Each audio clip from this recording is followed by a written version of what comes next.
They say evil is born from darkness, but sometimes it is forged by betrayal, war, and vengeance. Tonight, we travel back to the 15th century, to the land of Wallachia, a kingdom caught between two worlds, the Christian empires of Europe and the rising power of the Ottoman Turks. And there, a boy was born who would grow into legend, a prince whose name would echo through centuries as the Lord of Blood, Vlad Dracula.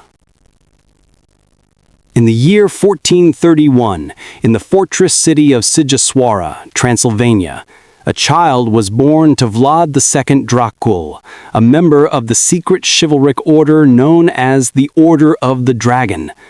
This order swore to defend Christianity against the Ottoman invasion.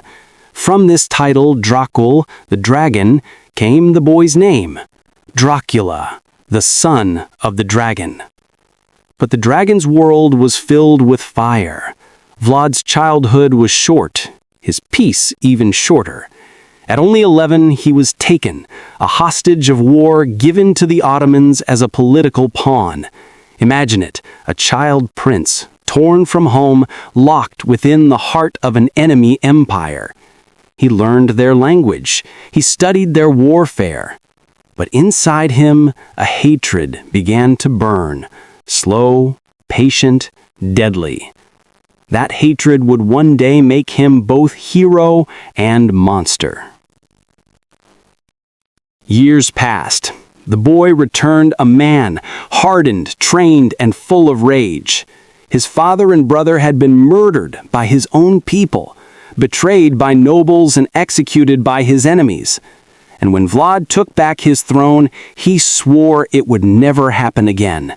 He would rule with fear, with iron, with blood. They say his punishments were unlike anything seen before. Thieves, traitors, invaders, impaled alive upon sharpened stakes that lined the roads like grim forests of warning. No mercy, no forgiveness. They called him Tepes, the Impaler. To his enemies, Vlad was a demon, but to his people, some called him a savior. He stopped the Ottoman armies, terrified the corrupt boyars, and brought a strange kind of peace, the peace of silence and obedience. Under his rule, no one dared to steal, no one dared to betray. Merchants could leave gold in the streets and find it untouched by morning. But that order came at a price, the price of terror. Stories began to spread, that he drank blood from the chalice of his enemies, that his shadow moved before him in battle, that he could not die like other men. Even those who served him whispered that his castle, Poyanari Fortress, perched high above the Argesh River, was haunted by the souls of the impaled. At night, travelers saw lights moving through its ruined towers and heard screams carried on the wind. But every reign built on fear must one day fall. Vlad's cruelty made him enemies, not just abroad, but within. The same nobles who betrayed his father plotted once more. The Ottomans returned and his allies abandoned him. He was captured, imprisoned for years, a prince turned ghost in his own land. When he finally returned to power, the country he fought for had changed.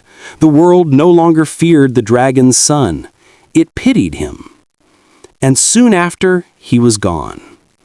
Killed in battle, his body lost, his head sent to the Sultan as proof that the Impaler had finally fallen. But legends say otherwise. Some say his grave was found empty. Some say his bloodline lived on. And others believe that his spirit, the one who refused to die, became something else entirely, something that would never die. Centuries later, a writer named Bram Stoker would hear whispers of this prince. He would twist the tales of Vlad the Impaler into the story of Count Dracula, the immortal vampire who drank the blood of the living. And thus, myth was born from history. and history from myth. But the truth? The truth lies somewhere in the shadows, between the cross and the stake, between the man and the monster. So remember this the next time you hear the name Dracula. He was not born from darkness.